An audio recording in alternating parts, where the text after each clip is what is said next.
Played the IPL in 2012, and the lead up to that was interesting because I had scored my first Test 100 in Australia in 2012, followed by that game against Sri Lanka and Hobart, where we chased that total down within 40 overs. That came out of nowhere. Honestly, I did not believe that I could do something like that at the international stage. It happened. Gave me so much belief from there, and then Asia Cup came, and I got 183 against Pakistan on a Sunday. Everyone was watching, so things really just turned in about 6 months for me. But I forgot the basics of the game. I started, becoming more desperate, and I thought, this IPL I'm going to dominate everyone. But the moment IPL started, a few games which didn't go my way, and my mindset completely dropped to the other end. I was eating anything that came in sight. I was finishing, candy packets, 40 pieces a packet. I would finish 3 packets a week. I was eating horribly, sleeping horribly. My habits were all over the place, and I finished IPL. I remember came out of the shower first day, and I saw myself in the mirror, and I was ashamed. It was literally, I saw myself, and I thought, I'm looking at another human being, and I told myself, if you want to play cricket at the highest level, this is not the way that you can manage. And from the next day onwards, I changed everything about my diet, the way I trained, everything, and from then on, it was just an obsession. Look, when I step onto the field, I have to believe that I'm the best. Because my mindset, as I said, was very clear from the first time I started playing this game. I'm not going to allow anyone to think that I'm just a pushover. So my mindset was, I'm going to go to Australia, and how am I going to score runs against these guys? I wasn't going out there to survive. And from the time I got back home till the Australia tour, I promise you, I was visualizing every day when I was working out that I'm hitting Mitchell Johnson, and I'm hitting these guys all over the park. And those things came to life eventually because I convinced myself to an extent. When I went there, I was absolutely fearless, and things just started flowing.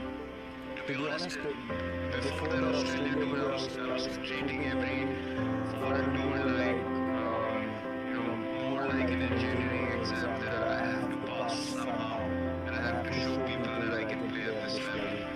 But then I realized that once you're down and out, there was hardly anyone who came to help me. There was hardly anyone who was looking towards me and saying, listen, let's work together and try to get your game up to speed. Everyone was just putting off me left, right, and center. So I was like, am I playing to prove these people wrong? What? I've got nothing to do with them, and they literally have nothing to contribute in my life. So I went back home. I was down for quite a bit. The great thing that happened at that stage was I realized who's with me, who's not. Things were filtered to an extent that I just got so relaxed when I went back home. I was like, okay, I figured out what now. No one believes in me. Everyone thinks I should not be playing Test cricket. So what can I do? I can just work as hard as I can. For me, one thing was always very clear. When I step onto the field, I'm going to give 120% every game that I play. And one thing for a fact that no one can count that against me. Every time I play this game, I am going to play this way.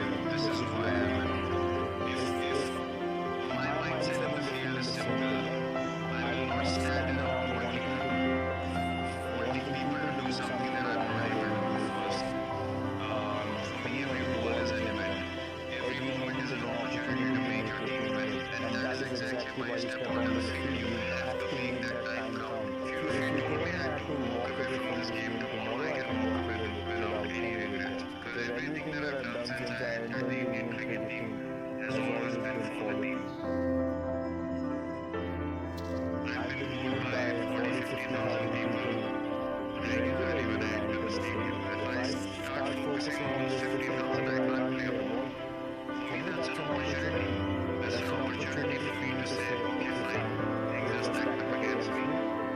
express myself how good I am. There always has been two options for me.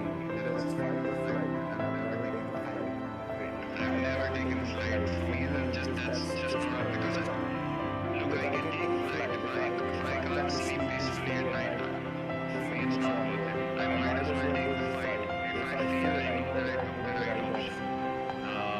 And that gives me peace. For me, when I leave the field, as I just said, I need to be able to know that I've given everything I had and I sleep like a baby. And there is nothing else that can distract me then, because in my potential as a human being, God has blessed me with a healthy mind, a healthy body, an opportunity which everyone wants. So I have to be honest with that. I have to live up to that. So for me, these things are just a process, just a part of the process, which is you keep moving forward. You keep taking the positive option. Whether you get success or not, that's irrelevant, but never take advantage. Face the fear, look it in the eye and say, fine, I'm gonna have a smile on my face and I'm gonna keep coming at you.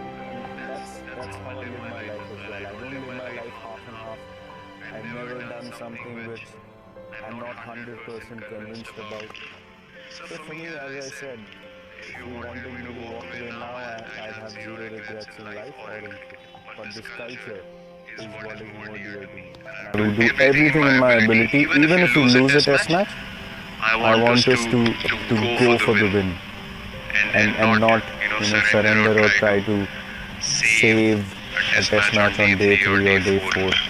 That for me is just not acceptable. So for me, as I said, milestones don't matter at all. If I had played for milestones in my career, I probably would have half of what I have right now. So my mindset is pretty clear, and for us, it's just pursuit of excellence.